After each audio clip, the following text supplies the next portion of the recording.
विनोदिनीताई, Nandan Rane sir, Ekbote sir, Lokesh Shewade sir आणि सर्व मित्र, मगाशी परब सर असं म्हणाले की आम्हाला जो काही उशीर झाला, कार्यक्रमाला जो काही उशीर झाला त्याला सर्वस्वी आम्ही जबाबदार आहोत.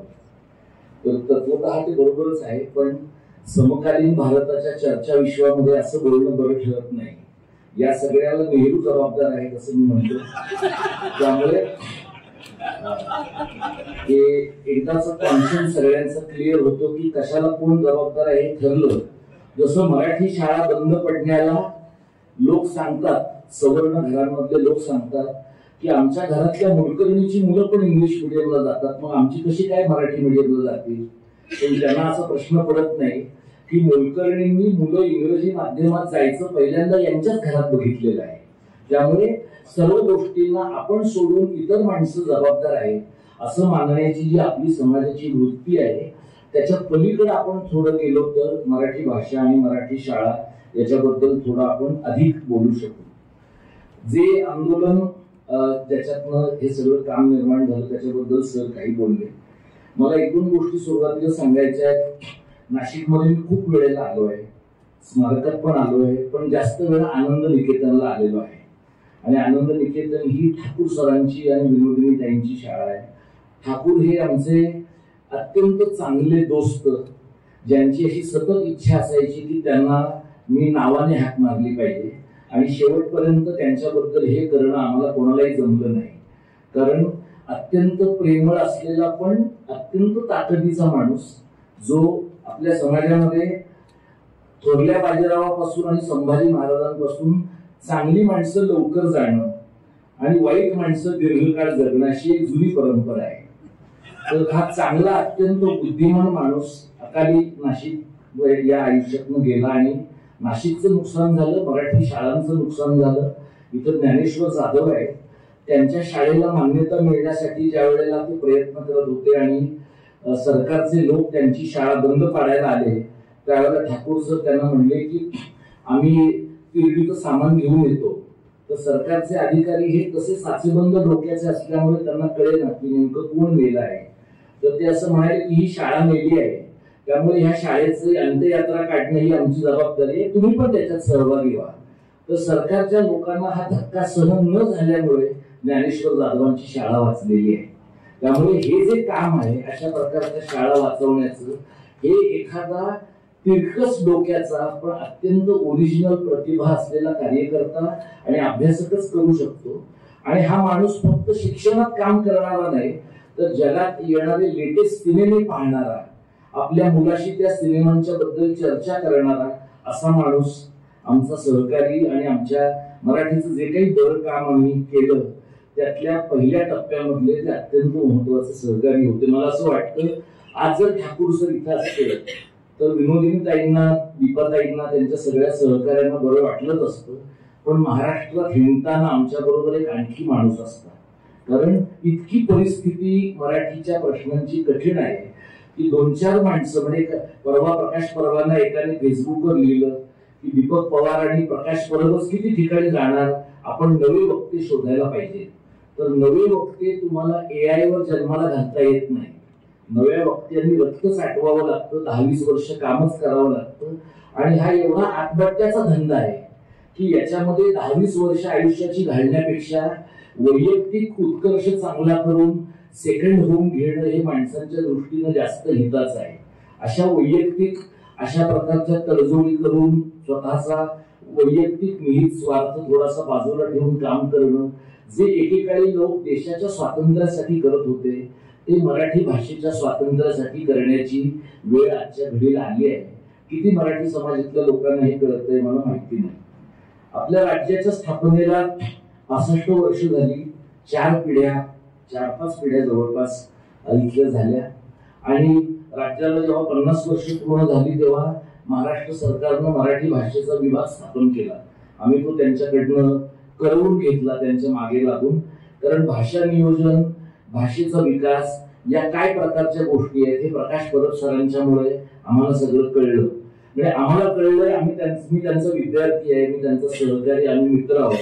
पण ते ज्या भाषा सल्लागार समितीमध्ये आहेत त्या भाषा सल्लागार समितीला परबांकडनं अशा प्रकारचं भाषा नियोजनाचं ओरिएंटेशन घ्यावं असं गेल्या 9 वर्षामध्ये वाटलेलं नाहीये.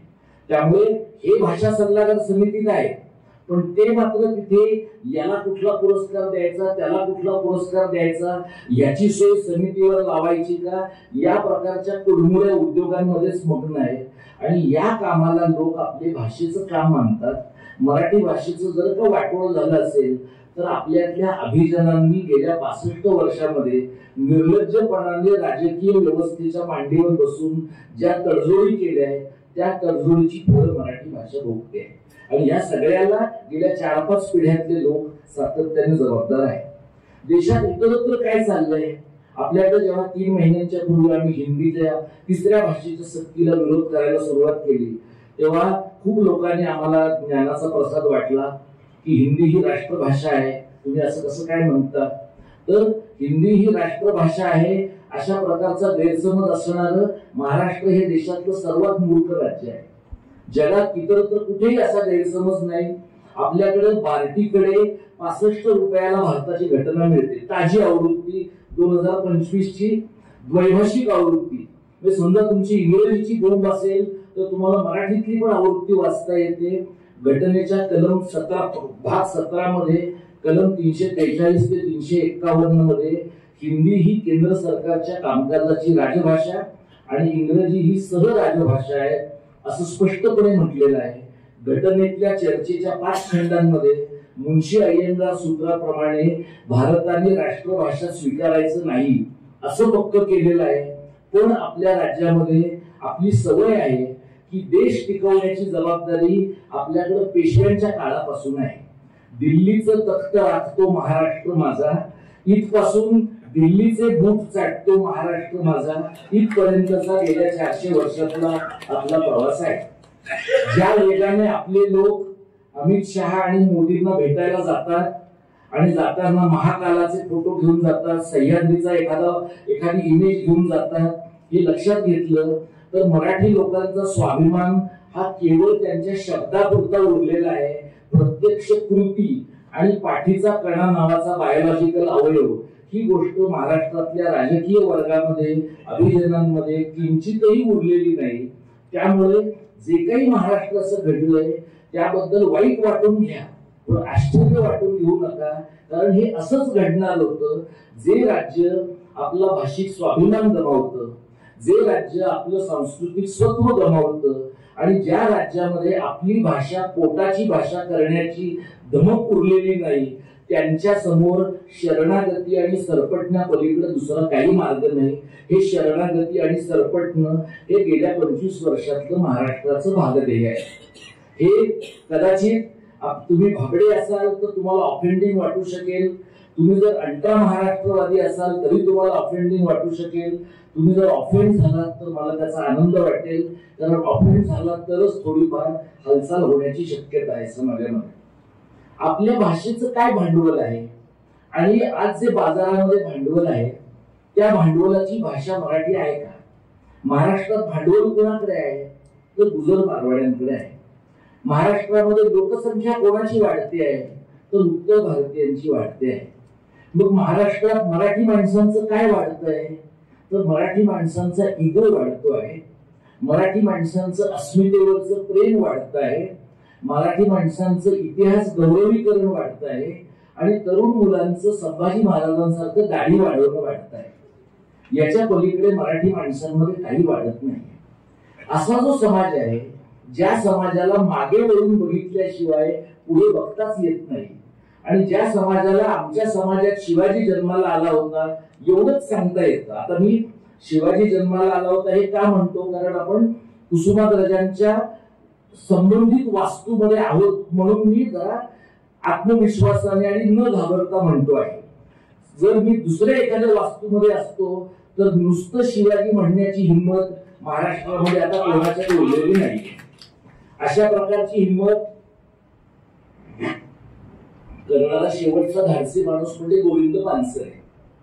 त्यांनी शिवाजी कोण होता असं लोकांना विचारलं तर त्याच्यावरही पानसरेने सुद्धा लोकांनी शिवाजी कोण होता असं तुम्ही कसं म्हणता, आता लोक सांगताना शिवाजी विद्यापीठ तरी कसं म्हणतात, छत्रपती शिवाजी महाराज विद्यापीठ का म्हणत नाही, म्हणजे पुढे जाऊन त्याचं छशीमोवी करता येईल आपल्याला, अशा प्रकारची व्यवस्था लोकांनी केली आहे. सावित्रीबाई फुले पुणे विद्यापीठाचं SPPU करून ठेवलेलं आहे. बाबासाहेब आंबेडकर मराठवाडा विद्यापीठाचं बामू केलेलं आहे. स्वामी रामानंद तीर्थ विद्यापीठाचं SRTM करून ठेवलेलं आहे. म्हणजे आपली सांस्कृतिक अस्मिता, आपली विचार करण्याची क्षमता एवढी खुजी आहे की आपल्या संपूर्ण आकलनाचं संक्षिप्तीकरण झालेलं आहे. हा आपल्या समाजाचा प्रॉब्लेम आहे. मराठी समाजाचा प्रॉब्लेम, मराठी भाषेचा प्रॉब्लेम, मराठी शाळांचा प्रॉब्लेम, या सगळ्यांचा एकत्रित विचार केल्याशिवाय आपल्याला त्याची तड लावता येणार नाही. संयुक्त महाराष्ट्राचा लढा कोण लढलं, तर गेली 50 वर्षे जे सत्तेत होते ते लढलेले नाहीये. संयुक्त महाराष्ट्राचा लढा डावे लढले, समाजवादी लढले, बाबासाहेबांचं शेड्यूल्ड कास्ट फेडरेशन लढलं. या सगळ्या बिगर काँग्रेसी पक्षांनी संयुक्त महाराष्ट्राचा लढा लढताना अण्णाभाऊ आणि अमर शेखांच्या सारखी माणसं सोबत घेतली. अण्णाभाऊ आणि अमर शेख ही माणसं म्हणजे तुमच्या आता चौफुलेला होणाऱ्या कार्यक्रमासारखे बिदागीवाले कलावंत नाहीये. या माणसांनी स्वतःचे आयुष्य एका अशा चळवळीला वाहिली की जी कदाचित आपल्या आयुष्यात कधीच सत्तेवर येणार नाही याची त्यांना पूर्ण खात्री होती. पण या माणसांनी मुंबईमध्ये, दिल्लीतल्या गारठ्यामध्ये जाऊन नेहरूंना ठणकावण्याची हिंमत दाखवली की संयुक्त महाराष्ट्र दिलाच पाहिजे. अत्र्यांचं बोलणं तुमच्यापैकी अनेकांना माहिती आहे. दिलाच पाहिजे मध्ये, मिळालाच पाहिजे मध्ये च कशाला हवा असं म्हणणाऱ्या चव्हाणांची त्यांनी काय चंपी केली होती तुम्हाला सगळ्यांना माहिती आहे. आता जर असं कोणी म्हणालं तर त्या मंत्र्याचे समर्थकच अत्र्यांच्या तोंडाला काळं फसायला आले असते. अत्र्यांच्या घरापुढे कुणीतरी डांबर आणून टाकलं असतं आणि अत्र्यांच्या विरुद्ध हक्कभंग आला असता. आणि मुळामध्ये मराठा नावाचा पेपर लोकवर्गणीतनं मराठी समाज काढू शकतो हीच अफवा वाटावी अशा प्रकारच्या काळामध्ये आपण जगतो. हा एक समाज असा होता की ज्याने दिल्लीतल्या सर्वाधिक मोठ्या ताकदीला धक्का देऊन 3 वर्षाच्या संघर्षामध्ये महाराष्ट्र मिळवला. हा जो महाराष्ट्र आहे, मी हे राज्यशास्त्राचा विद्यार्थी म्हणून सांगतो कारण आपल्याकडे इतिहास नेहमी जेते लिहितात. नेहरूंनी मंगल कलश आणला दिला, चव्हाण साहेबांनी मंगल कलश आणला, एवढाच जेत्यांचा इतिहास आपल्याला माहिती आहे. पण हा मंगल कलश आणण्याचे कष्ट डांगे, एसेन, वारा कोठारी, आचार्य अत्रे, प्रबोधनकार ठाकरे, गत्रेव माडखोलकर या माणसांचे आहेत. आणि या माणसांना आपण समाज म्हणून विसरलो म्हणून मराठी माणसांचा लढण्याचा स्वभाव संपला आहे हे आपण लक्षात घ्यायला पाहिजे. 1960 नंतरचा जो आपला मराठी वाद आहे तो सत्तेच्या काठाकाठाने जाणार आहे. चव्हाण साहेबांच्या सुसंस्कृतपणाच्या बद्दल माझ्या मनात आदर आहे. पण हा सुसंस्कृतपणा कशातनं आलाय, सत्तेच्या काठाकाठानं जाण्यातनं आलेला आहे. महाराष्ट्र आणि नेहरू यांच्यात निवड करताना, नेहरूंची निवड करताना तुम्ही काठाकाठाने जाता, तुम्ही सत्ता सोडत नाही, तुम्ही लोकांना कन्व्हिन्स करत राहता. आणि म्हणून डांगे तुम्हाला दीर्घकाळ विरोधात राहिलेले दिसतात, एसएफ अपवादानेच सत्तेत कुठेतरी आलेले दिसतात आणि अत्र्यांसारखा माणूस तर पूर्ण परिघावर फेकलेला दिसतो. हा जो 60 सालचा महाराष्ट्र आहे आणि 2025 सालचा महाराष्ट्र आहे, या 65 वर्षामध्ये आपण काय कमावलंय आणि काय गमावलंय, तर पहिली गोष्ट जी आपण कमावली ती म्हणजे महाराष्ट्राची लढण्याची ताकद आपण गमावली. मधल्या काळामध्ये तुम्हाला असं जाणवेल की आपण महाराष्ट्रामध्ये 2 उदाहरणं मी तुम्हाला सांगतो. 2000 साली रामकृष्ण मोऱ्यांनी इंग्रजी पहिलीपासून सक्तीची केली. 2002 साली त्यांनी 11वी-12वीला मराठीच्या ऐवजी माहिती तंत्रज्ञानाचा पर्याय आणला. त्यावेळेला आम्ही कार्यकर्ते सगळे त्यांच्याशी भांडलो, जे काही शक्य होतं ते त्यावेळेला आम्ही केलं. त्यावेळेला रामकृष्ण मोरे असं म्हणाले की ब्राह्मणांच्या मुलांनी परदेशात जाऊन नोकऱ्या करायच्या, पैसे कमवायचे, मग बहुजनांच्या मुलांनी शिकायचं की नाही. टेक्निकली त्यांच्या मुद्द्यामध्ये काही गैर होतं असं नाही, पण रामकृष्ण मोरे आणि लब्ध प्रतिष्ठित ब्राह्मण यांच्यामध्ये आडनाव सोडलं तर बाकी काहीच फरक नव्हता. रामकृष्ण मोरे हे मोरे आडनावाचे ब्राह्मणच होते, त्यांच्याकडे ती सगळी लब्ध प्रतिष्ठितता होती, प्रॉब्लेम कोणाचा होता? प्रॉब्लेम गरीब बहुजनांचा होता. आणि त्या गरीब बहुजनांना आणि गरीब ब्राह्मणांना सुद्धा पहिली भाषा कधी शिकवायची, दुसरी भाषा कधी शिकवायची, तिसरी कधी शिकवायची, हा पूर्ण शैक्षणिक आणि भाषा विज्ञानाचा प्रश्न आपण जातीच्या चरकामध्ये असा घातला की सर्व लोकांना हे पूर्ण पटलं की पहिलीपासून काय, बालवाडीपासून. आणि आता तर बालवाडी कशाला, गर्भसंस्कारापासून इंग्रजी शिकवलं तरी सुद्धा चालणार आहे, इतपत मॅडपणा मराठी पालकांमध्ये आलेला आहे. हे इंग्रजीच्या बाबतीतलं आहे. आता जेव्हा हिंदीच्या विरोधामध्ये आम्ही भांडतो तेव्हा नमस्ते सदावत्सलेवाले लोक आम्हाला म्हणतात, तेव्हा का नाही भांडला? अरे तेव्हा आम्ही भांडलोच होतो, तुम्ही कधीच भांडला नाही. तुम्ही स्वातंत्र्य लढ्यात भांडला नाही, तुम्ही संयुक्त महाराष्ट्राच्या लढ्यात सगळ्यात शेवटी गेला तरी सगळ्यात पहिल्यांदा पळून गेला. तुमचं कर्तृत्व काय आहे? आणीबाणीमध्ये काही काळ तुम्ही समाजवाद्यांच्या बरोबर तुरुंगवास भोगला आणि त्यातनं तुमच्या सगळ्या अधोविश्वाला तुम्ही लेजिटिमसी मिळवून घेतली आणि आज देशाच्या उरावर तुम्ही बसलाय. एवढंच तुमचं कर्तृत्व आहे. तुम्ही काय लोकांना सांगता महाराष्ट्रावर प्रेम करण्याची आणि भाषेवर प्रेम करण्याची जबाबदारी? हे जे लोक आहे, हिंदी जेव्हा तुम्ही सक्तीची करता त्यावेळेला लोक आपल्याला महाराष्ट्रावर प्रेम केलं पाहिजे, देशावर प्रेम केलं पाहिजे. आपले मुख्यमंत्री असं म्हणले की परक्या भाषेवर लोकांचं प्रेम आहे पण भारतीय भाषांवर नाहीये. परक्या भाषेवर कोणाचं प्रेम आहे? त्यांच्या स्वतःच्या घरात आहे. त्यांची मुलगी यंदा ICSE बोर्डातून 10वी झालेली आहे. माझी मुलगी मराठी शाळेत शिकलीये, विनोदिनी काळजींची मुलगी मराठी शाळेत शिकलीये, अरुण ठाकूरांचा मुलगा मराठी शाळेत शिकला होता. त्यामुळे ज्यांनी आपल्या मुलांसाठी SSC बोर्ड सोडा, माध्यम सुद्धा कुठलं निवडलं नाही, त्यांनी वर तोंड करून लोकांना तुम्ही का भारतीय भाषा शिकत नाही हे सांगण्याचा त्यांना अधिकार नाही. एवढंच तुमचं प्रेम असेल तर नागपुरात हिंदी वापरलं जातच की, का नाही तुमच्या मुलांना तुम्ही हिंदी माध्यमात शिकवलं? रेशीम बागेचा व्यवहारच हिंदीत चालतो, का नाही तुम्ही तिथे हिंदीचा वापर करत? याचा अर्थ असा आहे की तुम्हाला हिंदीचं तुमचं प्रेम कशामुळे आहे? हिंदीचं तुमचं प्रेम हे तुमच्या बंच ऑफ थॉट्स मुळे आहे. हिंदीचं तुमचं जे प्रेम आहे ते एक देश, एक भाषा, एक संस्कृती, एक धर्म या नॅरेटिव्ह साठी आहे. अख्खा गायपट्टा तुमच्या ताब्यात आलाय. तिकडं लग्न प्रसंगापासून मैतापर्यंत सगळीकडे भारत का बच्चा बच्चा जय श्रीराम बोलेगा हे गाणं लावून तुम्ही लोकांची डोकी भंबळून ठेवली. ते तुम्ही महाराष्ट्रात केलं पण तुम्हाला ते पुरं पडत नाहीये. अजून तुम्हाला वाटतंय की मराठी लोकांचं भाषिक भान पुरतं जोपर्यंत खेचलं जात नाही तोपर्यंत गायपट्ट्यामध्ये हे लोक सांस्कृतिक दृष्ट्या समाविष्ट होणार नाही. दक्षिणेत तुम्हाला जाता येईना कारण तमिळ लोकांना आणि मल्याळी लोकांना आपल्यापेक्षा बराच स्वाभिमान बाकी आहे. त्यांची लिपी पण वेगळी आहे आणि आपल्या लिपीमुळे आणि मराठी लोकांच्या लालघोट्या वृत्तीमुळे आपण फार वेगाने हिंदी शरण झालेलो आहोत. हे वेगाने व्हावं म्हणून पहिलीपासूनची हिंदी भाषेची सक्ती आहे. त्यामुळे ज्या वेळेला आम्ही या सगळ्याला विरोध करायला घेतला त्यावेळेला लोक असं म्हणायचे की ते हिंदीच्या विरोधामध्ये तुम्ही बोला पण ते तुम्ही रेशीम बाग वगैरे कशाला म्हणता, पण ते तुम्ही हिंदी हिंदुस्तान कशाला म्हणता. माझं असं म्हणणं आहे ताकाला जाऊन भांडण लपवण्यात काहीच पॉइंट नाहीये. 2014 साली या देशाला नव्याने स्वातंत्र्य मिळालं असं काही लोकांना वाटतं. त्यांनी उच्च कोटीचा गांजा घेतलेला आहे. सर्वसामान्य भारतीयांना असं वाटत नाही. मी त्या सर्वसामान्य आणि कदाचित नगण्य भारतीयांच्या पैकी आहे. मला असं वाटतं की या प्रकारच्या धार्मिक माथे फिरू राजकारणाला छेद द्यायचा तर मराठी माणसाचा स्वाभिमान, महाराष्ट्र धर्म आणि मराठी कारण याचा लढा उभाच केला पाहिजे. त्या लढ्याचं साधन मराठी भाषा आहे, त्या लढ्याचं साधन मराठी शाळा आहे.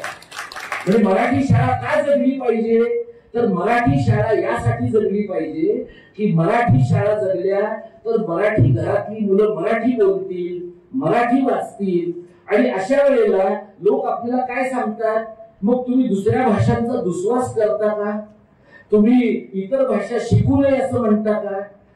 कुणीही न सांगता देशभरातल्या अनेक भाषा स्वतःहून शिकणाऱ्या लोकांमध्ये मराठी माणसांचा नंबर पहिला आहे. लोक हिंदी शिकतायत, तमिळ शिकतायत. अत्यंत तुलनेनं अधिक लिबरल समाज मराठी लोकांचा आहे. लोक मल्याळम शिकतायत, लोक तमिळ शिकतायत. उलटा विचार करून पहा, गेल्या 65 वर्षात कोठारी आयोगापासून देशात जर त्रिभाषा सूत्र आहे, तर उत्तर भारतातली तुम्ही मला एक शाळा दाखवा ज्यांनी तिसरी भाषा म्हणून मराठी शिकवलेली आहे. अशी एक शाळा मला तुम्ही दाखवा. महाराष्ट्रामध्ये मराठी लोकांनी हिंदी शिकवायचा सपाटा लावलेला आहे. उल्हास पवारांना पुण्यातल्या एका सभेत मी सांगितलं की तुम्ही हिंदी राष्ट्रभाषा प्रचार समिती नावाच्या समितीचे अध्यक्ष आहात. तुम्हाला वाटेल ते करा, पण ते राष्ट्रभाषा हा शब्द तर काढून टाका. तुमचा पक्ष देशातला सगळ्यात जुना पक्ष आहे, पण देशातला सगळ्यात मोठा पक्ष पण आहे. असं पण लोकांचं मत व्हावं असं तुम्हाला वाटतंय का? हिंदी भाषा प्रचार समिती, हिंदी प्रचार समिती एवढं म्हणा. आणि सिनेमे बघून लोकांना मराठी येतंय, वेब सिरीज बघून लोकांना मराठी येतंय, नाक्यावर बोलून लोकांना मराठी येतंय. इंग्लिश मीडियमच्या शाळांमध्ये शाळेत बोलून येत नाहीत मराठी, म्हणून मुलं हिंदीमध्ये बोलतायत. एवढ्या हिंदी शिकण्याच्या सोयी उपलब्ध असताना मुलांच्या बोकांडी तुम्ही का तिसरी भाषा म्हणून हिंदी लागताय? हे ज्या वेळेला आम्ही सरकारशी भांडलो त्यावेळेला सरकारने तो जो एक फसवा GR ज्याचा परत सरांनी उल्लेख केला की हिंदी ही अनिवार्य भाषा नसेल तर सर्वसाधारणपणे हिंदी शिकवली जाईल असं म्हटलं. तो GR ते शुद्धीपत्रक तुम्ही वाचा. सरकारमधले लोक लबाड आणि मूर्ख एकाच वेळेला कसे असू शकतात याचं ते शुद्धीपत्रक हे उत्तम उदाहरण आहे. हिंदी ही सर्वसाधारणपणे अनिवार्य भाषा असेल, पण एका इयत्तेतल्या 20 पेक्षा जास्त मुलांनी जर एखादी भाषा मागितली तर ती पण भाषा दिली जाईल आणि गरज पडल्यास ऑनलाईन पण शिकवली जाईल असं सरकारनं म्हटलेलं आहे. म्हणजे यांच्याकडे अमराठी शाळांमध्ये मराठी शिकवायला माणसं नाहीये, पण हिंदी शिकवायला मुख्यमंत्र्यांचा शब्द आहे हा मुबलक मनुष्यबळ उपलब्ध आहे. ते कुठून येणार मुबलक मनुष्यबळ? म्हणजे एवढे डीएड बीएड हिंदीतनं करून बेकार झालेले लोक तुमच्याकडे आहेत, किंवा ज्या एवढ्या शेकडो गाड्या तुम्ही उत्तर भारतातून महाराष्ट्रात आणताय त्यातल्या काही गाड्या तुम्ही टीचर स्पेशल म्हणून आणणार आहात का? आणि त्या महाराष्ट्रातल्या जिल्ह्यांमध्ये जालन्यात जसं तुम्ही पाण्याचे टँकर वाटले रेल्वेनं, तसे शिक्षक पण रेल्वेमधून भरून वाटणार आहात का? आणि का वाटणार आहात? या राज्यातल्या लोकांना हिंदी शिकवण्याची भाषिक, सांस्कृतिक आणि नैतिक जबाबदारी महाराष्ट्र सरकारची आहे का? या देशामध्ये स्वातंत्र्याच्या नंतर भारतीय भाषांचा विभाग असणं अपेक्षित होतं. आजही तुम्ही वेबसाईट भारत सरकारची चेक करा. भारत सरकारच्या गृह मंत्रालयाच्या अंतर्गत ऑफिशियल लँग्वेज डिपार्टमेंट आहे, राजभाषा विभाग आहे, राजभाषा समिती आहे, 9 ते 12 जणांची समिती आहे. आणि तुम्हाला माहिती आहे संसदेच्या समित्या काय कामं करतात किंवा करत नाहीत. ते वेगवेगळ्या राज्यांमधल्या 5 स्टार हॉटेलमध्ये जाऊन निवांतपणे फुकटचं खातात. तिथले जे लोकल लोक अहवाल देतात तेच घेतात. बेसिकली भिंतीला कोंबड्या लावण्याचा व्यवहार आहे.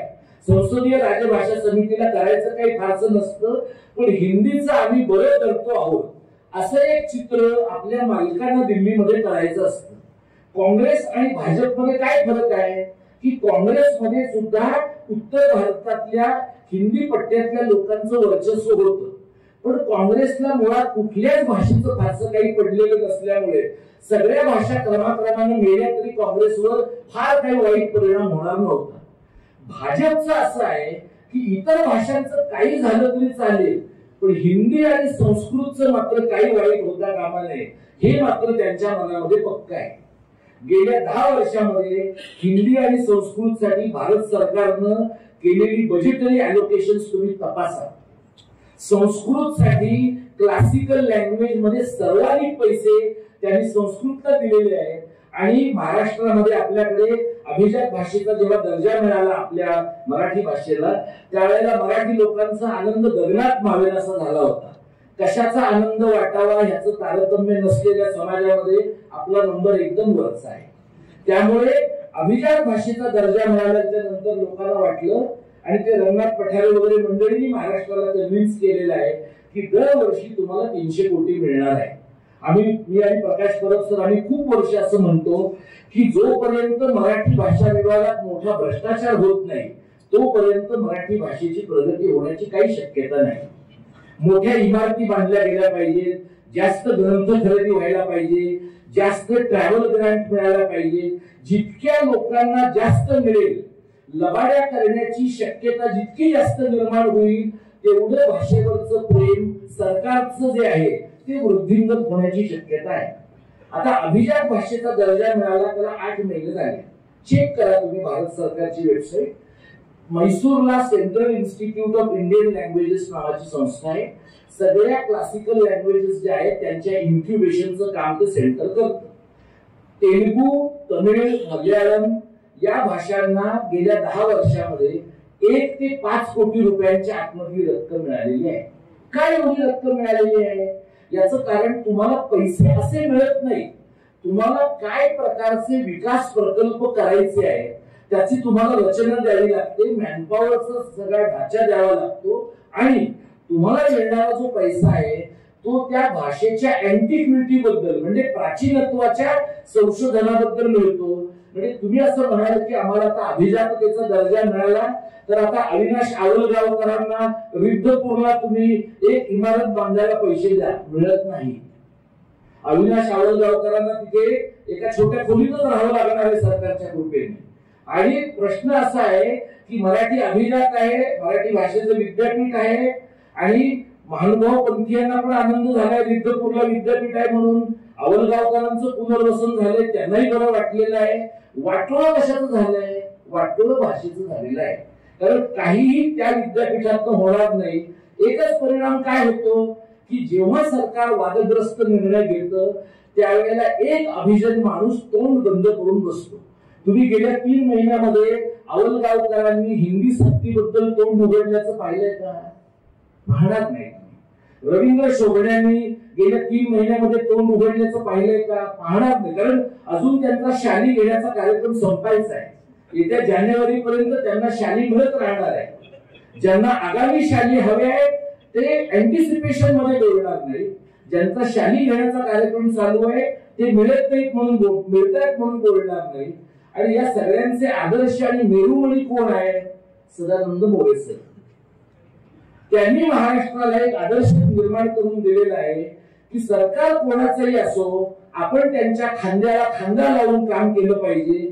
मग त्याने भाषा मातीत गेली तरी चालेल.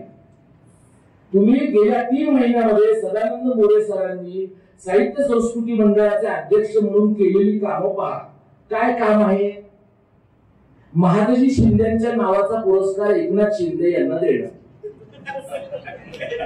जर महादजी शिंदे आज असते तर मोगल सल्तनतीच्या नंतर त्यांनी तुकाराम महाराजांच्या वारसाचाच बंदोबस्त केला असता. हे काम आपले अभिजन करताय. आणि हे का होतंय? कारण यांच्या सगळ्यांचे पाठीचे कडे जे आहे ते पूर्ण झुजले आहेत. ती सरकारची एखादी अँबॅसेडर गाडी असेल, आता अँबॅसेडर मध्ये कोणी बसत नाही, आता इनोवा मध्ये बसतात लोक. तर सरकारची ती गाडी आहे, मानधन आहे आणि महाराष्ट्र भूषणची सोय आहे.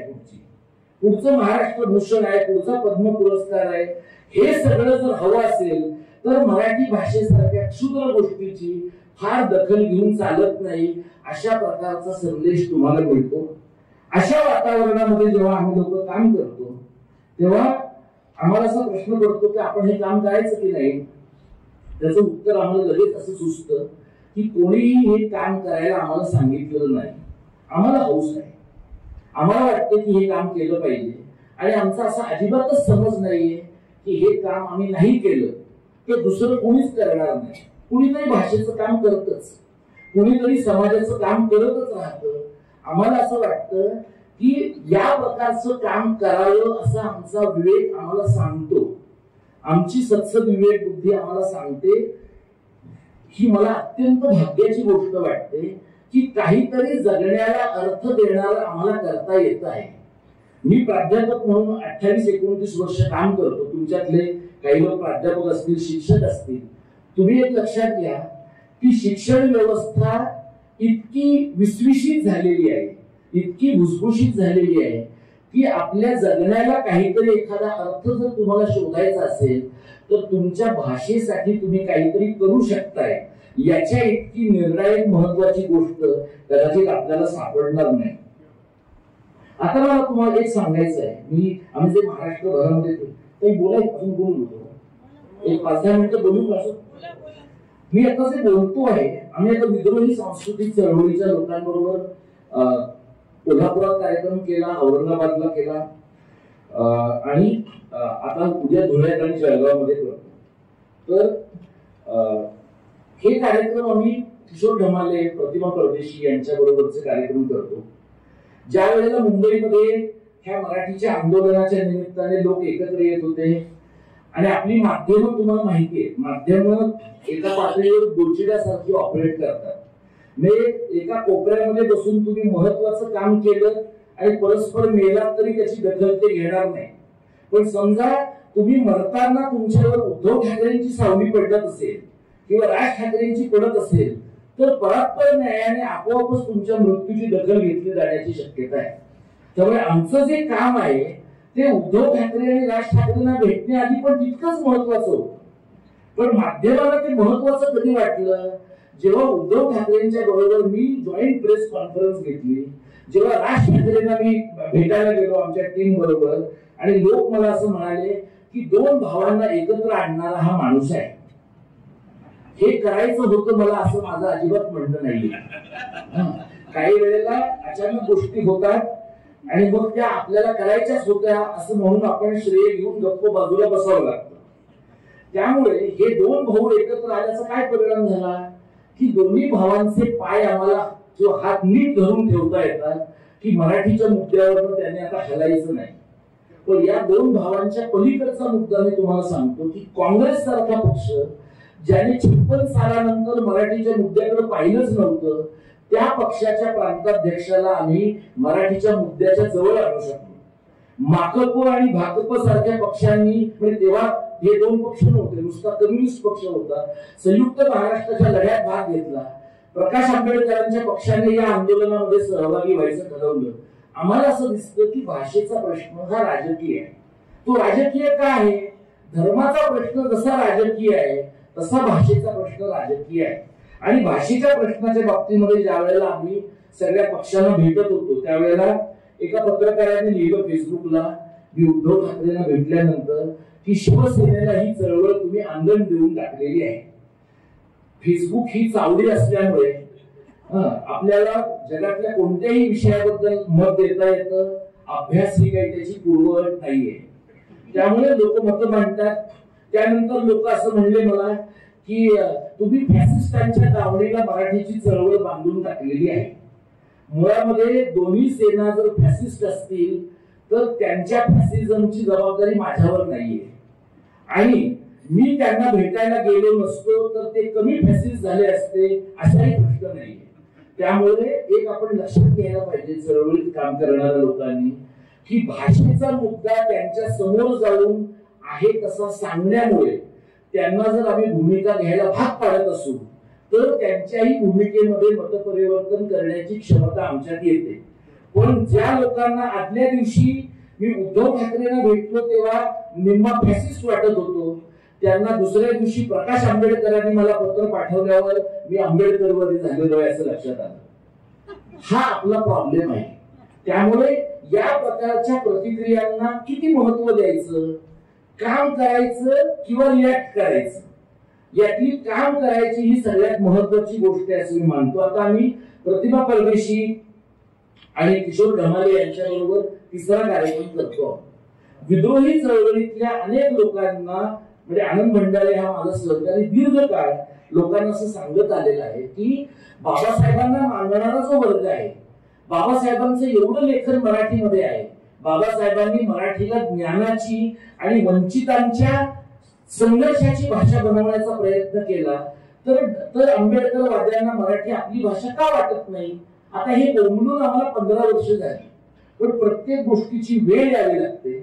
आणि मग किशोर ढमाले आणि प्रतिमा परदेशींच्या व्यासपीठावर आम्ही गेलो, तिथे बोललो, आणि तिथे आम्हाला हे पण सांगता आलं की फक्त दीपक पवारची मुलगी मराठी माध्यमात गेलेली आहे असं नाही, किशोर ढमाले आणि प्रतिभा परदेशींची मुलगी पण मराठी माध्यमात गेलेली आहे.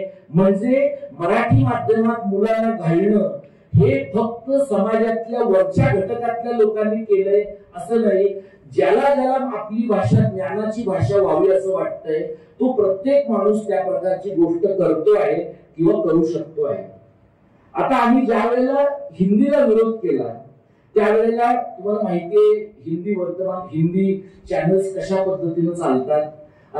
ज्याला साधारणपणे रवीश कुमारने लष्करे नोएडा असं म्हटलेलं आहे. अत्यंत योग्य शब्द त्याने लष्करे नोएडा असा वापरलेला आहे. हे जे लष्करे नोएडा वाले लोक आहेत यांना असं वाटतं की महाराष्ट्रातले लोक एकतर इनकॉम्पिटंट आहेत, महाराष्ट्रातल्या लोकांना दुसरं काही येत नाही, महाराष्ट्रातल्या लोकांना स्थलांतराचं वावडं आहे आणि महाराष्ट्रातले लोक देशद्रोही आहेत, संकुचित विचारांचे आहेत, प्रतिगामी आहेत. आणि हे आजचं नाहीये. स्वातंत्र्यानंतर पहिल्यांदा जेव्हा भाषाभार प्रांत रचनेसाठीचा दार कमिशनचा आयोग आला त्या आयोगाच्या अहवालात पण हे म्हटलेलं आहे की इथे पुना मेंटॅलिटीचे लोक आहेत. ही जी पुना मेंटॅलिटी आहे ती आज पुना मेंटॅलिटी म्हणून लोक बघत नाहीत, महाराष्ट्र मेंटॅलिटी म्हणून लोक पाहतात. आणि त्यामुळे मराठीतनं इंग्रजीतनं सातत्याने आम्ही लोक आपली भूमिका अशी मांडत राहिलो की इंग्रजी भाषेचा सांस्कृतिक वसाहतवाद जो जगभर आहे तो जितका धोक्याचा आहे तितका हिंदी भाषेचा देशांतर्गत वसाहतवाद पण धोक्याचा आहे. तो काय धोक्याचा आहे? कारण उत्तर भारताचं ज्या पद्धतीने धार्मिक ध्रुवीकरण झालंय म्हणजे तुम्ही मॉब लिंचिंग पासून हलाल झटक्यापासून ते लव जिहाद पर्यंतच्या सगळ्या गोष्टींचं सांस्कृतिक युद्धामध्ये रूपांतर करण्याची गेल्या 20 वर्षातली उत्तर भारतातली प्रक्रिया पाहिली. आणि मराठी लोक ज्या मूर्खपणाने आणि अत्यंत वेगाने त्याच्यामध्ये सहभागी होत आहेत ते जर पाहिलं तर जोपर्यंत आपण या धार्मिक ध्रुवीकरणाच्या राजकारणाला भाषेच्या राजकारणाने मराठी कारणाने छेद देत नाही तोपर्यंत आपण तगू शकणार नाही. आणि तशा प्रकारचं वायडर नॅरेटिव्ह तशा प्रकारचं बृहत कथन सोबत घेऊन लोकांच्याकडे गेल्याशिवाय काही होणार नाही हे आम्हाला अत्यंत स्पष्टपणाने जाणवत आहे.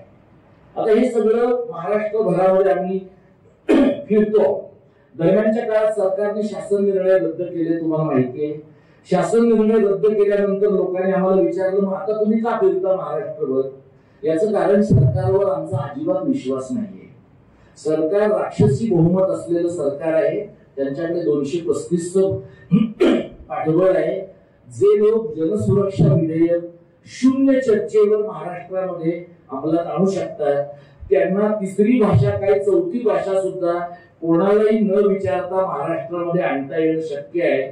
त्यांचा प्रॉब्लेमच असा झालाय की त्यांना मुळात या मुद्द्यावर कोणी विरोध करेल असं वाटलंच नव्हतं.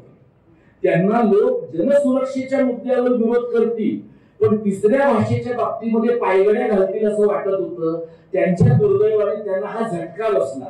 तुम्ही फडणवीसांच्या वेळोवेळच्या मुलाखती जर पाहिल्या तर तो एक अत्यंत चांगला अभिनेता आहे. म्हणजे त्यांचा सगळा पाताळ यंत्रीपणा ते नीट लपवू शकतात. आणि त्यांचं जे गड मध्यमवर्गीय ब्राह्मणी नागपुरी हसू आहे ते छान त्यांना सांभाळून ठेवता येतं. पण ते सुद्धा त्यांना या सगळ्या फेज मध्ये सांभाळता येत नाही बघा. मध्ये मध्ये त्यांचा तिळपापड होतो. म्हणजे ज्या कुणा लोकांच्यामुळे त्यांना हे करावं लागलेलं आहे त्यांना किमान कानफडून काढलं पाहिजे असं त्यांना मनोमन निश्चित वाटत असेल. आता त्यांच्या मातृसंस्थेच्या पद्धतीप्रमाणे कानफटून काढण्यासारखी कमी हिंसक गोष्ट ते करणार नाही. ते थोडं अधिक वेगळ्या पद्धतीने करतील आणि त्यामुळे त्यांच्या सगळ्या कामाच्या पद्धतीचा विचार करता ते 2 पावलं मागे आलेत कारण त्यांना 4 पावलं पुढे जायचं हे आम्हाला फक्त माहिती आहे. आणि म्हणून त्यांनी आपल्या सगळ्यांचे लाडके डॉक्टर नरेंद्र जाधव यांची कमिटी नेमलेली आहे. असं आम्ही गेले 1.5 महिने ऐकतोय की त्या कमिटीमध्ये माणसं येणार आहेत. पण ही एक अशी गाडी आहे ज्या गाडीत दुसरा पॅसेंजर बसलेलाच नाहीये. एकच पॅसेंजर हिंडतोय, तोच हातवारे करतो आहे आणि तोच सांगतो आहे की तिसरी भाषा नको आहे, मी एनईपीचा अभ्यास केला आहे, मी एनईपीचा सिक्वेल आणणार आहे, मी अमुक करणार आहे. म्हणजे ज्या माणसांनी 2014 मध्ये आपला बाप बदलला, त्या माणसाने 2025 मध्ये कुठल्या तरी नव्या आमिषापोटी सरकारला हवा तसा अहवाल देण्यासाठी मला हे बहुमानाने मिळालेलं पद आहे, हे नरेंद्र जाधवांच्या पहिल्या मुलाखतीतलं वाक्य आहे. आपल्याकडचे जे बहुजन आहेत त्या बहुजनांना असं वाटू शकतं की बाबा एक पवार आडनावाचा माणूस बहुजन लेखक असलेल्या नरेंद्र जाधवांच्या बद्दल कसा काय असा बोलतो, याच्या मागे काही जातीय विकार तर नाही ना. आपण थोडे काने उघडूया, डोळे उघडूया आणि विचार करूया. आपण स्वतःला प्रश्न विचारून पाहूया की ते जे आमचा बाप आणि आम्ही नावाचं पुस्तक आहे त्यातला बापाने लिहिलेलाच भाग चांगला आहे, बाकी अख्खं पुस्तक बोगस आहे एवढंच आपल्याला कळतं. आणि त्यानंतरच्या काळामध्ये लेखकांना वाटतंय की जाधव अर्थतज्ञ आहे, अर्थतज्ञांना वाटतंय की जाधव लेखक आहे. त्यामुळे कोणालाच कन्फर्म खात्री नाहीये की ते काय आहे.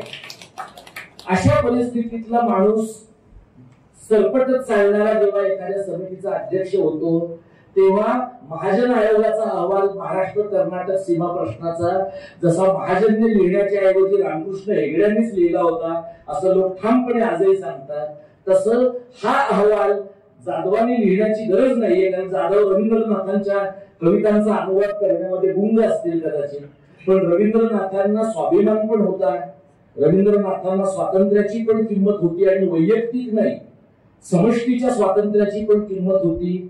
नुसता अनुवाद केला म्हणजे ते स्वातंत्र्याचा अर्थ पिता येतो असं समजण्याचं काही कारण नाही. त्यामुळे नरेंद्र जाधवांवरही आमचा अजिबात विश्वास नाही.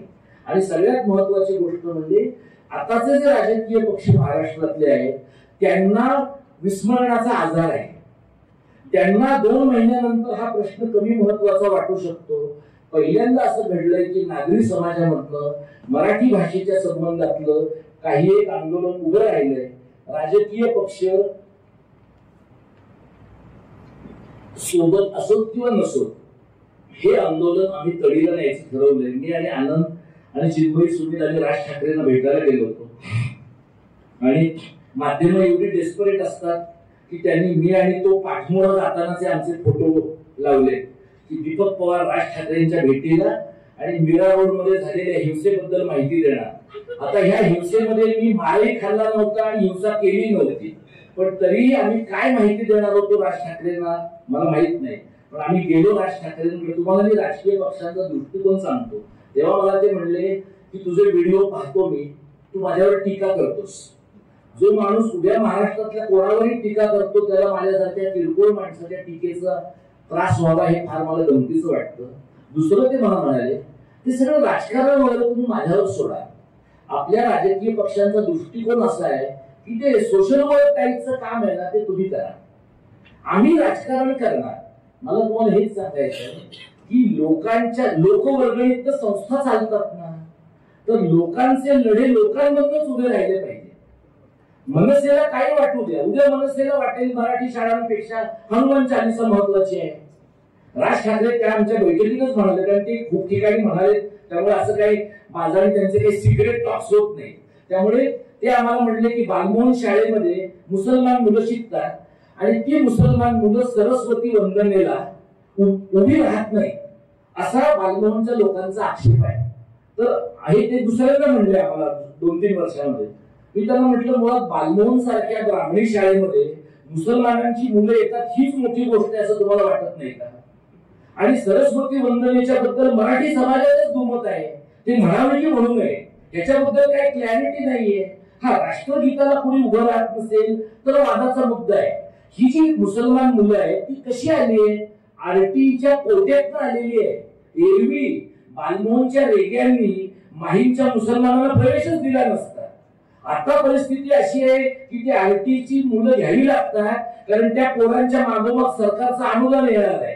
नाहीतर आनंद भंडारे जिथं राहतो आमच्या वरळीमध्ये त्या वरळीच्या भागामधल्या दलितांच्या पोरांना बालमोहन आणि राजा शिवाजी मध्ये आतापर्यंत प्रवेश नव्हता. कारण या मराठी शाळा उच्चवर्णीयांच्या आणि उच्चवर्गीयांच्या होत्या.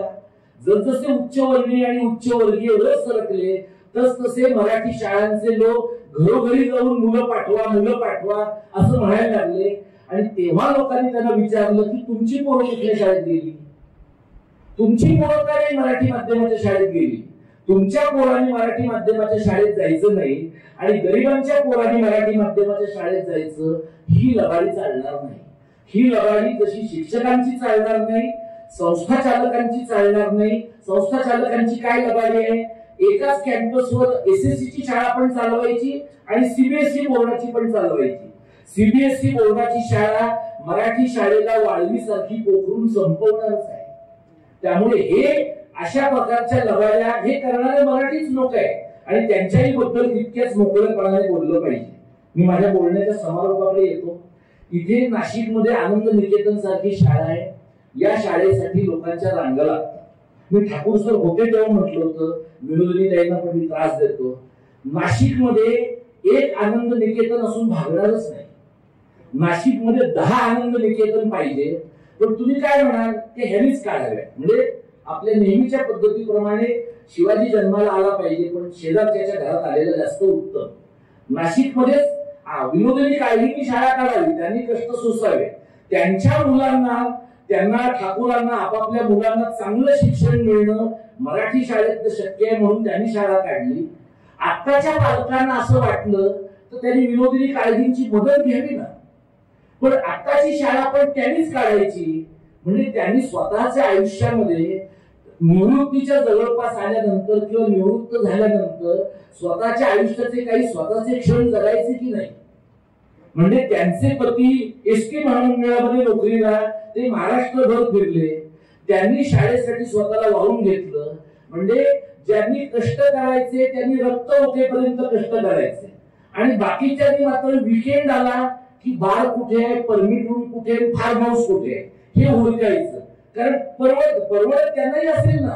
पण त्यांनी समष्टीची बांधिलकी पाळायची आणि तुम्ही मात्र खाजगी जीवनाचा उपभोग घ्यायचा. अशा प्रकारच्या लबाडीवर समाज दीर्घकाळ उभा राहू शकत नाही. त्यामुळे नाशिकमध्ये 10 आनंद निकेतन असतील तर 100 विनोदिनी काळगी आणि 100 अरुण ठाकूर निर्माण होण्याची प्रक्रिया आज सुरू झाली तर पुढच्या 5 वर्षामध्ये 2 शाळा उभ्या राहतील. त्यांची शाळा पेट्रोल अलाउन्सवर चालते. कशी चालू, आता कशा पेट्रोल अलाउन्सवर लोक शाळा चालवतील मला सांगा. कसे लोक जगतील. आज शिक्षण सेवक म्हणून 4000 आणि 5000 पगारावर मुलं काम करतात. त्यांची लग्न होत नाही. 35-35, 40-40 वर्षाच्या मुलांची लग्न होत नाही. 30 वर्षाच्या मुलींची लग्न होत नाही. आणि गावांमध्ये अशी लग्न न झालेला मुलगा, लग्न न झालेली मुलगी ही मराठी माध्यमाच्या विना अनुदानित स्वयंअर्थसहाय्यित बृहद आराखड्यात येऊ शकेल अशा प्रकारच्या शाळेतली मुलं आहे. याचा विचार समाज म्हणून आपण करणार का नाही. इथं सुशील शेजोळे माझे सहकारी मागे बसलेत. ते एका विना अनुदानित शाळेचे मुख्याध्यापक होते. ते ती शाळा ज्या गृहस्थाने काढली तो काल ठाकरेंच्या गटात होता, आज शिंदेच्या गटात आहे.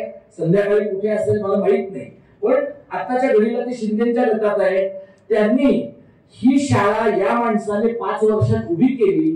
त्या शाळेच्या मालकाने ती शाळा विकून टाकली. दुसऱ्या कोणाला तरी ती शाळा विकून टाकली.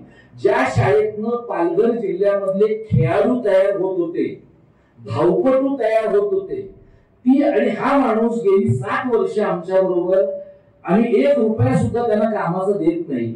नाही ते संस्थेकडे पैसे म्हणून देत नाही. तुम्ही मला सांगा, माणसाने कसं काम करायचं. भाषेचं काम करायचं, शाळांचं काम करायचं तर समाजाने वेळ पण दिला पाहिजे. इथे तुम्ही 50 लोक आलात, तुम्ही म्हणाल आम्ही एक तर तुझं तासभर उशिरा येऊन ऐकायचं, पण वर तू आम्हाला सल्ला पण विचारणार, व जाताना तुम्ही म्हणणार चळवळीला पैसे पण द्या. हे करण्यापेक्षा आम्ही कुठंतरी सिनेमा बघायला गेलो असतो तर बरं झालं असतं. पण परिस्थिती अशी आहे की हे सगळं मनोरंजनाच्या प्रचंड पलीकडचं आहे. हा जगण्याचा संघर्ष आहे. मी विद्यापीठात प्राध्यापक आहे आणि मी ज्या जमातीतनं येतो त्या जमातीमध्ये सरकारच्या विरोधात बोलण्याची पद्धत नाहीये. पुढे पुढे सरकायचं असेल तर सरकारची चाटणं हाच महत्वाचा उद्योग आहे. आणि आताच्या घडीला म्हणजे माझ्याकडे असलेलं क्वालिफिकेशन लक्षात घेता मी जे करतो आहे ते करायचं बंद केलं तर ताबडतोब मी कुठला तरी कुलगुरू होण्याची शक्यता आहे. पण मला ते व्हायचंच नाहीये. मला संघ आणि भाजपच्या मांडीवर जाण्यामध्ये 0 इंटरेस्ट आहे. याचं कारण माझी भूमिका मराठी वादाचीच आहे. म्हणजे मी कोणाला निर्माण करत नाही. पण आता हे काम सुरू व्हायचं आहे. शेवटचं वाक्य सांगतो थांबतो. कारण ते बरेचदा वक्तृत्व स्पर्धांमध्ये होतं बघा काही वक्त्यांचं, ते असं म्हणतात आता मी हा मुद्दा शेवटचा सांगणार आहे असं म्हणून आणखी 10 मुद्दे सांगतात, तसं तुम्हाला माझ्याबद्दल वाटायला लागेल. तर काय तर प्रश्न असा आहे की अशा प्रकारची कामं आम्ही करत होतो. 4 महिन्यापूर्वी आम्हाला वाटलं की मराठी अभ्यास केंद्र बंद करून टाकावं, तर कोणाचंच नुकसान होत नाहीये, म्हणजे कोणालाही अशी आतून त्रास होत नाही की बाबा हे भाषेचं काम घडत नाहीये. एका अर्थाने फडणवीसांचे आम्ही आभार का मानले पाहिजे की ते एवढे मराठी वेष्टे आहेत, ओरिजिनल मराठी वेष्टे आहेत की त्यांच्यामुळे मराठी समाजाला लाज वाटली स्वतःची. त्यांच्यामुळे युट्यूबर्स एकत्र आले, टेलिव्हिजन वाले मला सांगायचे नेहमी तुमच्या आम्हाला ग्लॅमर नाही ना. ग्लॅमर कधी येतं? राज ठाकरे सांगतात हाणारे त्याला, खळ खटक करा की मग ग्लॅमर येतं. आमच्या कामाला शून्य ग्लॅमर आहे. आता कामाला ग्लॅमर काय आहे? आता टेलिव्हिजन वाले का आमच्या मागे आहे? कारण मी जे बोलतो आहे, माझी टीम जे बोलते आहे, त्याला मिळणारा टीआरपी आणि राज उद्धवच्या बरोबरच्या लोकांना मिळणारा टीआरपी सारखा आहे. हा म्हणजे काही कुणी आमच्या प्रेमापोटी आमच्याकडे येत नाही. ही वेळ म्हणून मॅक्सिमम वापरली पाहिजे, आपण संघटनासाठी वापरली पाहिजे. ते संघटन कसं करायचं? तर 2 गोष्टी आम्ही ठरवतोय. महाराष्ट्राच्या ज्या ज्या जिल्ह्यांमध्ये आम्ही जातोय तिथे मराठी अभ्यास केंद्र, आणि जसं इथे तुम्ही मराठी संवर्धन समिती केली, तुम्ही नाव काही ठेवा, नाव काही ठेवलं तरी आपल्या कामाचा अजेंडा तोच असणार आहे. मी मराठी अभ्यास केंद्र ही मराठी संवर्धन समितीची मुंबईतली शाखा मानतो आणि मराठी संवर्धन समिती ही मराठी अभ्यास केंद्राची नाशकातली शाखा मानतो. याच्यात काही फरक नाही. कारण समाजवाद्यांसारखं वागून चालणार नाही. कार्यनाश झाला तरी चालेल पण चिकित्सा व्हायला पाहिजे, असलं करायचं नाही. आता हे मला करायचं, मी कारण पूर्ण मराठीवादी आहे हे आपण लक्षात घ्या.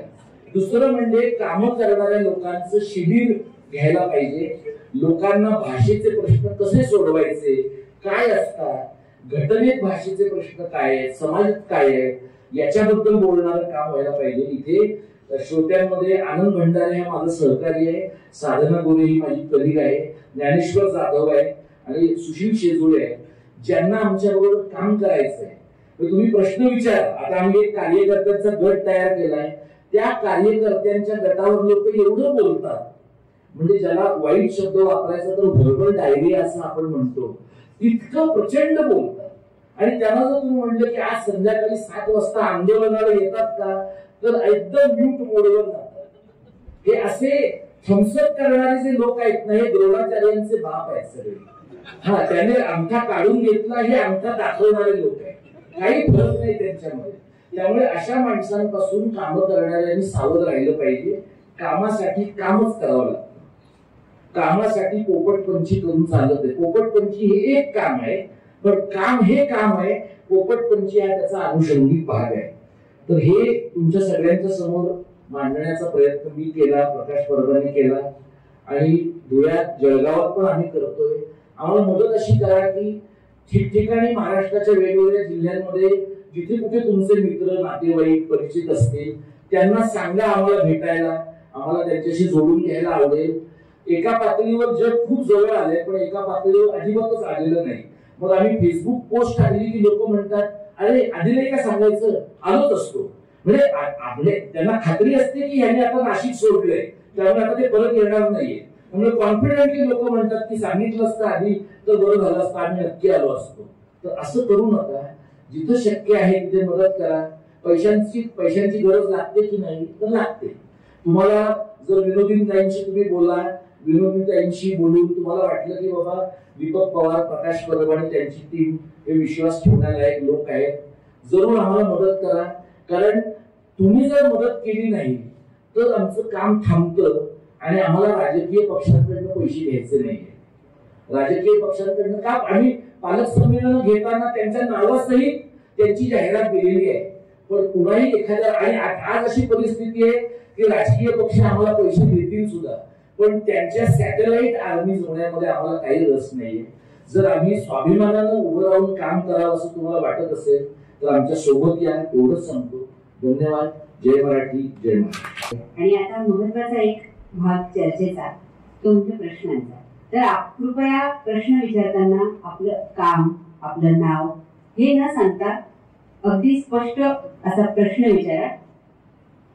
नाशिकच्या मंडळींसाठी असा ठोस कार्यक्रम कोणता असेल?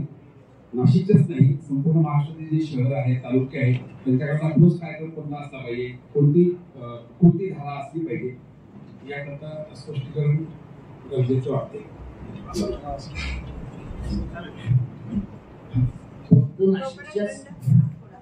फक्त नाशिकच्याच नाही तर महाराष्ट्राच्या वेगवेगळ्या भागांमध्ये 2-3 गोष्टी कराव्यात असं आम्हाला वाटतं. एक म्हणजे आनंद भंडारे हा जो माझा सहकारी आहे त्याने एक फलक, तो जिथे वरळीमध्ये राहतो तिथे मी मराठीत बोलणार, माझ्याशी मराठीत बोलायचं असा एक फलक तयार करून त्याने वरळीच्या वेगवेगळ्या भागांमध्ये लावला. घनश्याम देटके नावाचा एक आणखी माहिती अधिकार चळवळीतला कार्यकर्ता आहे, त्याने पण तो लावला. आता हे जे आहे हे तुम्ही फलकच करायला पाहिजे असं नाही, याची तुम्ही स्टिकर्स करू शकाल. हे स्टिकर्स एखाद्या सभागृहात तुम्हाला लावता येतील, एखाद्या सोसायटीमध्ये लावता येतील, तुम्ही जिथे कामाला जाता तिथे लावता येतील. अगदी तुमचं जे व्हिजिटिंग कार्ड आहे त्याच्यावर पुढच्या बाजूला तुमची माहिती आणि माझ्या मागच्या बाजूला मी मराठीत बोलणार, माझ्याशी मराठीत बोलायचं. आता आपल्याकडे लोकांनी हे आम्ही करायला घेतलं तेव्हा सुद्धा लोक म्हणले की ह्याच्यात काही उर्मटपणा तर दिसत नाही ना. आपल्या भाषेमध्ये आपण बोलणार आहोत आणि समोरच्याने या राज्यामध्ये या राज्याच्या राजभाषेत बोलायचं आहे, याच्यात उर्मटपणा वाटू शकतो एवढा आपला अपराध दंड वाढलेला आहे. तो काही वाटायचं कारण नाही. हे एक काम आहे. दुसरं मला असं वाटतं की विनोदिनी ताईंची जशी शाळा आहे तसं आम्ही नाशिक मधल्या सगळ्या शाळांचं पालक संमेलन घेण्याचा गेली 2-3 वर्ष प्रयत्न करत होतो. अशा प्रकारचं पालक संमेलन घेण्यासाठी म्हणजे आनंद निकेतन शाळा आहे किंवा समजा आणखी दुसरी एखादी शाळा उत्सुक असेल तर साधारणपणे 3 ते 4 शाळा मिळून एक 500 ते 1000 विद्यार्थी आणि त्यांचे पालक यांचं आम्ही 1 किंवा 2 दिवसाचं संमेलन घेतो, ज्याच्यामध्ये पालक बोलतात, त्या शाळांमधनं मोठी झालेली आणि यशस्वी झालेली मुलं बोलतात, त्या भागामधले जे लोकप्रतिनिधी आहेत ते त्या शहरातल्या त्या जिल्ह्यातल्या प्रश्नांच्या बद्दल शाळांना काय मदत करू शकतील याच्याबद्दल बोलतात.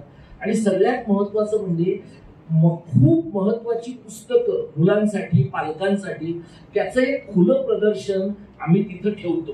म्हणजे विनोदिनी ताईंनी किंवा सुचिता पडळकरांनी आम्ही जिथं जिथं पालक संमेलनं ठेवली तिथे आनंद निकेतनचा स्टॉल लावला.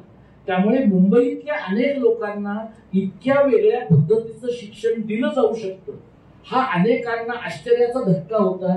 आणि त्यातल्या अनेकांनी नंतर विनोदिनी ताईंशी, सुचेता ताईंशी किंवा सुषमा शर्मांशी बोलून आपापल्या शाळांमध्ये बदल करण्याचा प्रयत्न केला. हे दुसरी गोष्ट आपल्याला शक्य आहे. तिसरं म्हणजे तिसऱ्या भाषेची जी सक्ती आहे त्याच्याबद्दलचे दोन्ही शासन निर्णय विनोदिनी ताईंकडे आहेत, सगळ्यांकडे असतील. तुम्ही एक पोस्ट कार्ड किंवा राज्याच्या मुख्यमंत्र्यांचं ईमेल जे आहे सीएमओ महाराष्ट्राचं त्याच्यावर तुम्ही मराठीतनं एक ईमेल या राज्यामध्ये मराठी भाषेच्या उत्कर्षासाठी सरकारनं प्रयत्न केले पाहिजे. आणि कोणत्याही परिस्थितीत महाराष्ट्र सरकारनं तिसऱ्या भाषेची सक्ती करू नये असं मी एक नागरिक म्हणून सरकारला आवाहन करतो. असं एक मेल तुम्ही पाठवा. आता त्याचा काय परिणाम होतो, अशी हजारो ईमेल गेली की त्यांचा सर्व्हर डाऊन होतो. हा त्यातला सगळ्यात महत्वाचा फायदा आहे की ते जितके ईमेल जास्त त्यांना काहीतरी त्रास झाल्याशिवाय म्हणजे आपण काही जाऊन त्यांचे पीसी फोडू शकत नाही, त्यासाठी आपल्याकडे पक्ष आहे, ते आपण करू शकणार नाही. पण आपण काय करू शकतो की आपण हजारो लाखो ईमेल पाठवून त्यांचे सर्व्हर क्रॅश होतील. किंवा दुसरा मार्ग जो जुना आहे थोडासा तो म्हणजे 50 पैशाचं 1 रुपयाचं पोस्ट कार्ड लिहून माझं नाव अमुक अमुक, मला तिसऱ्या भाषेची सक्ती नको आहे असं पोस्ट कार्ड तुम्ही तुमच्या शाळेतल्या परिसरातल्या लोकांकडनं घेऊन मुख्यमंत्र्यांच्या मंत्रालय 6वा मजला मुंबई 32 या पत्त्यावर पाठवलं तर त्यांचा स्टाफ कंटाळून गेला पाहिजे ती पत्र बघून. म्हणजे त्याच्यामुळे ते शहाणे होतील असं नाही, पण त्यांच्या स्टाफला हे कळेल की आपला बॉस जे काही करतोय ते फालतू आहे. हे जे काही करतोय त्याच्यावर लोकांचा राग आहे. आणि सर्वसामान्य जी अनामिक माणसं आहेत त्यांचा राग कधी कधी हळूहळू साचलेल्या वेगवेगळ्या ठिकाणी दिसतो. आपल्यातले जे लोक समाज माध्यमावर आहेत त्या सगळ्यांनी आम्ही सगळे वेगवेगळ्या ठिकाणी समाज माध्यमांवर बोलतोय किंवा लिहितोय ते तुम्ही शेअर करू शकता, हा मार्ग आहे, पण तो अप्रत्यक्ष झाला. ते वाचून जर तुम्हाला स्वतःला वाटलं की ह्याच्यावर आपण काहीतरी लिहावं, तर तुमचं स्वतःचं निवेदन, तुमच्या महिला मंडळाचं निवेदन, तुमच्याकडच्या मित्रमंडळाचं निवेदन, एखाद्या पेन्शनर्सच्या ग्रुपचं निवेदन, एखाद्या गृहनिर्माण संस्थेचं निवेदन, ज्या ज्या प्रकाराने तुम्हाला व्यक्त व्हावंसं वाटेल आणि सरकारला अशा प्रकारे आपला सरकारला त्रास होईल, जसा सरकारचा आपल्याला होतोय तसा उलटा गांधींच्या पद्धतीचा सनदशील अहिंसक पण सरकारला अत्यंत उद्वेग होईल अशा प्रकारचा त्रास आपण त्यांना दिला पाहिजे. माडगुळकरांची एक खूप जुनी ओळ मिठाच्या सत्याग्रहाबद्दलची आहे. उचललेस तू मीठ मुठभर साम्राज्याचा कचला पाया. तर ही ओळ बघून लोकांना म्हणजे त्या आंदोलनाची ज्यांनी त्या सगळ्या प्रवासाचा इतिहास लिहिलाय त्यातल्या अनेक माणसांना हा म्हातारा हे काय उचलतो आहे आणि ह्यातनं काय होणार आहे हे गांधींबरोबर चालणाऱ्या माणसांना पण स्पष्टता नव्हती. हे गांधींच्या एकूण विचार करण्याच्या मिस्टिक पद्धतीचंही लक्षण आहे. गांधी हा माणूसच गूढ, चमत्कारिक आणि चक्रम स्वरूपाचा होता, पण त्या चक्रम स्वरूपाच्या माणसाच्या कार्यपद्धतीची आजच्या महाराष्ट्राला नितांत गरज आहे. कारण आता आपण दुसरं काही केलं तर ते आपल्याला सहजपणे, म्हणजे मी आणि प्रकाश परब आम्ही कधीही अर्बन नक्षल असे ठरवले जाऊ शकतो. गांधीवाद्यांना पण त्यांनी अर्बन नक्षल म्हणलं. एवढा कॉन्फिडन्स वाढलाय त्यांचा की वर्धेत जाऊन ते म्हणाले की गांधींच्या आश्रमामध्ये अर्बन नक्षल आलेले आहेत, त्यामुळे कुसुमाग्रज तर बिचारे खूपच दयाळू होते, त्यांच्या वास्तूमध्ये अर्बन नक्षल येणं सहजच शक्य आहे. त्यामुळे या प्रकारच्या गोष्टी करताना सरकारला सामान्य माणसाला त्रास देताना 10 वेळा विचार करावाचा वाटेल. त्यांना लाज नाहीये, पण जी काही त्यांची नसलेली लाज आहे ती पण पूर्ण सोडताना त्यांना थोडा संयम दाखवावा लागेल. एवढे तरी कष्ट आपण त्यांना घ्यायला लावूया. आणि मी तुम्हाला सांगतो, राणीच्या साम्राज्यावरचा पण सूर्य मावळला होता, त्यामुळे गुजरातच्या माफियांच्या साम्राज्यावरचा पण सूर्य मावळला. गुजरातचे माफिये आणि त्यांचे नागपूरचे वारसदार कोणी कितीही पाताळ यंत्री असू द्या, सत्ता जाते, सत्ता जाते. आणि जेव्हा तुम्हाला वाटतं की कोणी आम्हाला हात लावत नाही तेव्हा तुमची सत्ता जाण्याची सुरुवात होते. आणि मी तुम्हाला हे क्लिअरली सांगतो. मला खूप लोक म्हणतात की तुझ्या मराठीच्या कामामध्ये आम्ही मदत करू, पण ते तू यांच्याबद्दल बोलतोस आम्हाला आवडत नाही. काही प्रॉब्लेम नाही, मी ते अनअपोलोजेटिक आहे त्याच्याबद्दल. मी मराठीवादीच आहे आणि हिंदुत्ववादाच्या माथेफिरू राजकारणाला विरोध करणारा मराठीवादी आहे. तुम्ही काठावरचे मराठीवादी असाल तर ठरवा, निर्णय घ्या आणि मग माझ्याकडे या. तुम्ही शांततेच्या काळात मराठीवादी आणि सत्तेच्या काळात हिंदुत्ववादी असाल तर तिथंच थांबा, काही प्रॉब्लेम नाहीये. आम्ही आमच्या पद्धतीनं करू. कदाचित आमच्या हयातीत नाही चित्र बदलणार, पुढचे लोक करतील ना. असं काही सगळं आमच्याच हयातीत व्हावाचा ठेका थोडा घेतलाय आम्ही. आम्हाला जमेल तेवढं करू, पण लाईन बदलणार नाही. ही जी लाईन आहे ती आमची निर्विवाद, पक्की आणि जमिनीवर नीट आखलेली लाईन आहे. त्याच्याबद्दल माझ्या मनात तिळमात्र शंका नाही.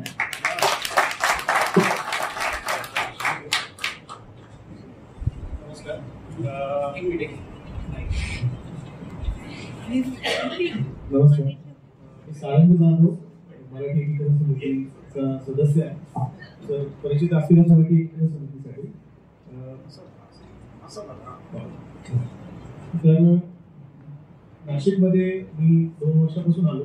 मराठीसाठी जे सरकार दरबारी काम करत आहे, म्हणजे जे निवेदन देत आहेत त्यासाठी मी संदर्भात काम करत होतो.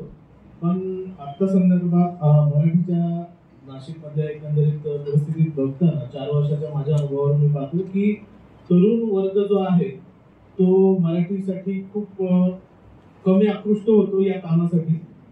तर तो तरुण वर्ग वाढवण्यासाठी मला मदत मिळू शकेल का, किंवा आपल्या मार्फत कोणी मराठीसाठी काम करून असतील जे सरकार दरबारी निवेदन. तुम्ही म्हणताय तो मुद्दा बरोबर आहे, पण एक फरक मला जो गेल्या 2-3 महिन्यामध्ये दिसतो तो म्हणजे पहिली 10 वर्ष तर आम्ही 50च्या पुढच्या लोकांशीच बोलत होतो आणि आम्हाला असं वाटायचं की आपलं सगळं काम म्हणजे कन्व्हर्ट इन द कन्व्हर्ट असं आहे की ज्यांना ऑलरेडी पटलंय की मराठीचं काहीतरी केलं पाहिजे त्यांच्याशीच बोलतोय. पण गेल्या 25-1 वर्षामध्ये 2-4 महिन्यांमध्ये आम्हाला असं जाणवतंय की तरुण मुलं जी फेसबुकवर नाहीये पण इन्स्टावर आहे, ऍक्टिव्ह ट्विटरवर आहे, ट्विटर स्पेस घेत आहेत, अशी मुलं बऱ्याच मोठ्या प्रमाणामध्ये ऍक्टिव्ह होताना दिसतात. फक्त इन्स्टावरची जी मुलं आहेत किंवा ट्विटरवरची जी मुलं आहेत त्यातली काही मुलं त्यांचं शिक्षणाचं माध्यम मराठी नाहीये, त्यामुळे ती मुलं व्यक्त होताना इंग्रजीमध्ये होतात किंवा रोमन मराठीमध्ये व्यक्त होतात आणि त्यांचं एकूण मराठीच्या प्रश्नांचं जे भान आहे ते कमी आहे. आणि दुसरं असं आहे की इन्स्टा किंवा या प्रकारच्या फॉर्मॅटवर बरेचदा लोकांना जगाचे प्रश्न जवळचे वाटतात. म्हणजे गाझापट्टीत काय चाललंय, युक्रेनमध्ये काय प्रॉब्लेम आहे, तर हे प्रॉब्लेम बघू नयेत असं माझं म्हणणं नाही, पण आपल्या बुडाखाली काय जळतोय हा सगळ्यात जास्त सिरियस प्रॉब्लेम आहे. तर ही जी ग्लोबल जनरेशन आहे त्या ग्लोबल जनरेशनला जवळ आणण्यासाठी कदाचित त्यांचे फॉर्मॅट म्हणजे रॅप आहे किंवा आता जसं ते फोक आख्यांचा ग्रुप आहे किंवा तोडी मिल फॅन्टसी सारखं एक अत्यंत वेगळं नाटक प्रमिती नरके आणि मुलांनी मुंबईमध्ये केलेलं आहे किंवा आविष्कारमध्ये काही नवीन मुलं नाटकाच्या नव्या फॉर्मॅटमधनं काम करतायत. अशी मुलं आता इथे सुद्धा मला ही तुमच्या शाळेतली आहेत का आधीची का काही मुलं खोकच्या म्हणजे त्या मुली आल्यात आणि 2 तास बसल्या म्हणजे त्या फक्त ताईंच्या भीतीनं बसल्यात असं मला वाटत नाही, त्यांना काहीतरी वाटतंय असं धरूया. तर अशी मुलं जरा ना आपली कदाचित बोलण्याची भाषा पण आहे ना, बोलण्याचं सांगण्याची पद्धत आहे ती पण मला असं वाटतं की थोडी मध्यम आणि उच्च मध्यम वर्गीय आणि ब्राह्मणी आहे की ज्याच्यामुळे आपण या प्रकारच्या मुलांना आकृष्ट करताना त्या मुलांच्या स्लँगमध्ये, त्या मुलांच्या परिभाषेमध्ये आणि त्या मुलांना ज्याच्यात रस वाटेल असं आपण कदाचित कमी करतोय. म्हणजे आता ते पुण्यामध्ये ढोल वाजवणारे लोक आहेत बघा, म्हणजे कान कुठले तरी चालतील पण संस्कृती साजरी झाली पाहिजे असं वाटणारे जे लोक आहेत, तर आता त्यांना ढोल बडवू नका असं सांगण्यात काही पॉईंट नाहीये. मग आमच्यातल्या एकाने म्हटलं की त्या ढोलावरच मी मराठी बोलणार, माझ्याशी मराठीत बोलायचं असं ढोलावर लिहून होतंय का बघा. म्हणजे काय होईल की तोच ढोल आपल्याला थोडा सुसह्य वाटू शकेल. तर एवढं करता येणं शक्य. आता प्रॉब्लेम काय आहे की लोकांचे प्रेफरन्सेस एवढे बदलले, लोकांच्या आणि राजकीय पक्षांनी आणि अशा धनाढ्य मंडळींनी लोकांना इतकं ताब्यात घेतलंय की तुम्हाला काय 100 टी-शर्ट देतो, तुम्हाला शिर्डीला नेतो, तुम्हाला अक्कलकोटला नेतो. मराठीच्या चळवळी चालवणाऱ्यांकडे असं ऑफर करायला काहीच नाही. आपण त्याला काय म्हणतो नाही तुम्ही 2 तास दिले पाहिजे, तर ते म्हणतात की त्या 2 तासामध्ये मॅगडीत काम केलं तर पैसे पण मिळतात, खायला पण मिळतं. तर हे जे आहे ना, हे तरुण मुलांशी डील करायचे मार्ग थोडे आपल्याला बदलायला पाहिजे. आणि तुम्ही आपले सरकारचा मुद्दा चांगला सांगितला, त्या आपले सरकारवर असेल किंवा माहितीच्या अधिकाराचे अर्ज टाकणं असेल, याच्या काही कार्यशाळा आनंद भंडारेने घेतल्या होत्या. फक्त ते काही वेळेला काय होतं की लोक प्रश्न काढतात पण सरकारच्या यंत्रणा इतक्या नालायक आहे की बरेचदा त्या पहिल्या टप्प्याला उत्तरं देतच नाही. मग त्यांचा उत्साह संपतो, मग ते पहिल्या अपीलात जा, दुसऱ्या अपीलात जा, त्याच्यासाठी जाऊन भांडा. ह्याला जी जिगर लागते ना ती नुसती तुम्हाला ऑनलाईन कमावून येत नाही. तर त्यासाठी जरा थोडं आपल्याला अधिक भेटता येईल. तुम्ही जर विनोदिनी ताईंशी बोलला तर त्यांच्या शाळेतनं बाहेर पडलेली काही मुलं जी समाजामध्ये काही बरं काम आता करत असतील, शिकत असतील, तर मला वाटतं थोडंसं ते इंटरॅक्शन किंवा लोकेश शेवडेंशी तुम्ही बोलला, उस्मानाबाद प्रतिष्ठानमधल्या काही लोकांशी, तर मला वाटतं त्याचा उपयोग होऊ शकेल.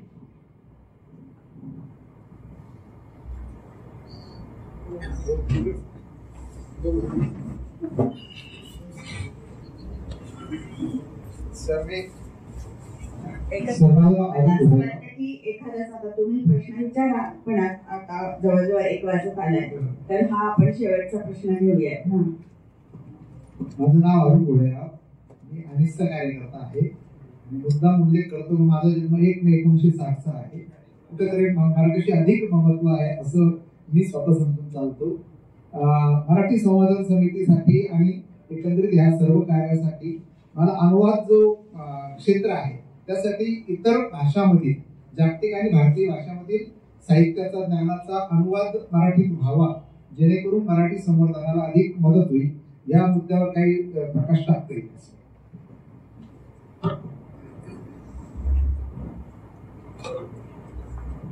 तुम्ही जे आता म्हणलात त्या प्रकारचं काही एक काम आपल्याकडे आंतरभारतीचे लोक करतात. नॅशनल बुक ट्रस्ट पण अशा प्रकारचं काम करते. आता गेल्या काही वर्षामध्ये नॅशनल बुक ट्रस्ट पण ह्या मंडळींच्या ताब्यात गेल्यापासून या मंडळींनी पुस्तकांचे प्राधान्यक्रम पण बदलून टाकले. म्हणजे तुम्ही नॅशनल बुक ट्रस्ट ते देशाच्या पातळीवरचे आणि राज्याच्या पातळीवरचे पण लोक पाहिले तर ते सगळे अभाविपचे लोक आहेत.